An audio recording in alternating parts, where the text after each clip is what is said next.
Je me présente, c'est Monsieur Khalfouni Ahmed, président du conseil interprofessionnel de la filière agrumes. Donc, on a organisé ces Guinée une journée avec la DSA sur la sensibilisation des agriculteurs par rapport au changement climatique et l'impact aussi sur les agrumes. Donc, il y a l'université, le CNCC, les professionnels qui sont là pour parler justement les progrès qu'on pourrait faire pour essayer d'améliorer l'activité à Guinée.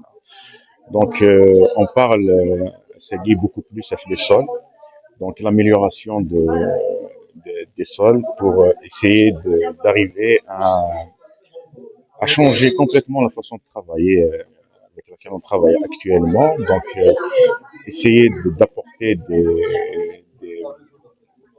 des solutions pour retenir l'eau, retenir les oligo-éléments dans le sol et éviter la perte de l'eau surtout en évaporation.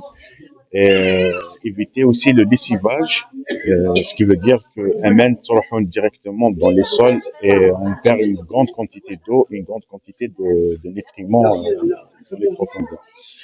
Donc, on essaie d'apporter des solutions par rapport à ça, surtout que ces dernières années, on a un climat qui est vraiment défavorable, c'est une sécheresse qui dure vraiment longtemps dans l'été se prolonge jusqu'au mois de novembre et les pluies se font vraiment très très très tard. Ce qu'il faut savoir, c'est que les oranges ont besoin vraiment de beaucoup d'eau, une grande quantité d'eau pour avoir une bonne production. Cette année, on a eu plusieurs problèmes justement par rapport à ça. Le fait que le froid et la pluie a tardé à venir, donc on a eu des, des périodes d'attaque de nuisibles et des agrumes qui ont tardé. Généralement, c'est juste le mois de septembre.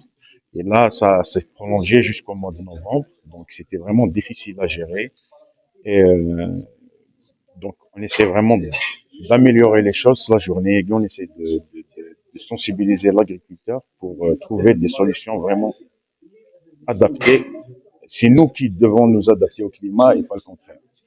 Donc, c'est le but de cette journée et j'espère qu'elle va porter ses fruits et que les agriculteurs pourront changer leur façon de travailler, trouvant des solutions vraiment. Mais de cette année, ça a été un rendement, on va dire, relativement stable par rapport à l'année dernière, qui n'a pas changé beaucoup, mais qui a changé quand même.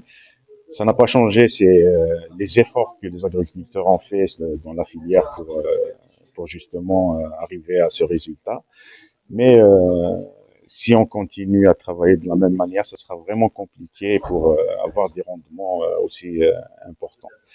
Cette année, ça va, on a sauvé les meubles à Kenkaran, mais les années prochaines, il faut vraiment essayer de trouver des solutions pour avoir de meilleurs rendements, Inch'Allah.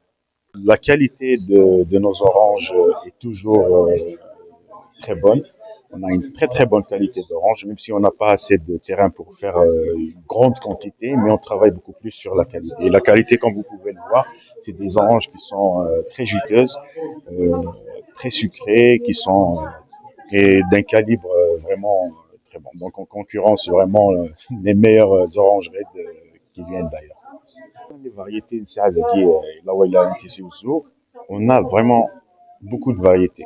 La variété la plus présente, c'est la variété de table, la Thompson, la Washington Navel, à cause de la peau fine aussi. C'est des variétés de table, c'est des variétés qui marchent très bien dans le marché, donc c'est pour ça qu'elles sont beaucoup plus présentes là où il y a. On a aussi du citron, c'est de l'Oreca, le 4 saisons, c'est du très bon citron aussi. Ça, on des sous-variétés, c'est des variétés tardives, c'est des variétés de jus, beaucoup plus. C'est à la portugaise, c'est à la meline, c'est à la valenciana. Donc, c'est des variétés des Tessem un peu plus tard et c'est des variétés qui sont faites beaucoup plus pour le jus, justement, et la transformation. Voilà. C'est aussi des artisans qui font de la transformation et qui font de très très très bons produits avec ce qu'on produit et ça c'est un honneur pour nous de voir les produits NAR exposés à Guinée et transformés d'une manière très saine et voilà.